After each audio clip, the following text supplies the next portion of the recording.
అబ్బాయిలు చెవిపోగులు లేదా రింగులు పెట్టుకోవడం అనేది కేవలం స్టైల్ కోసం అనుకుని చాలామంది నవ్వుతుంటారు. కానీ మన భారతీయ సాంప్రదాయంలో చెవులు కుట్టించడం వెనక అద్భుతమైన శాస్త్రీయ కారణాలున్నాయి. మీరన్నట్టుగా ఆ రహస్యాలు తెలిస్తే నవ్వినవారే కూడా ఆశ్చర్యపోతారు. అవేంటో ఒకసారి చూద్దాం. చెవి లోబ్స్ ద్వారా అనేక నరాలు మెదడుకు అనుసంధానమై ఉంటాయి. చిన్నతనంలోనే అబ్బాయిలకు చెవులు కుట్టించటం వల్ల మెదడులోని కుడి ఎడమ భాగాలు చురుగ్గా పనిచేస్తాయని, దీనివల్ల జ్ఞాపకశక్తి మరియు తెలివితేటలు పెరుగుతాయని శాస్త్రం చెబుతోంది. యాక్యుప్రెషర్ సిద్ధాంతం ప్రకారం చెవి మధ్య భాగంలో ఉండే పాయింట్ కంటి చూపుకు సంబంధించింది. అక్కడ రింగులు ధరించటం వల్ల ఆ పాయింట్ నిరంతరం స్టిమ్యులేట్ అవుతుంది. ఇది కంటి చూపు మెరుగుపడ్డానికి సహాయపడుతుంది. చెవికి రంధ్రం చేయడం వల్ల చెవి లోపలి భాగాలు శుభ్రంగా ఉంటాయని, దీనివల్ల వినికిడి సమస్యలు రాకుండా ఉంటాయని పూర్వీకులు నమ్మేవారు.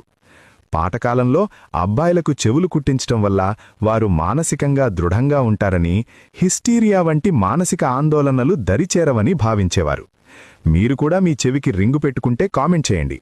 అలాగే ఈ ఇన్ఫర్మేషన్ అందరికీ తెలిసేలా షేర్ చేయండి.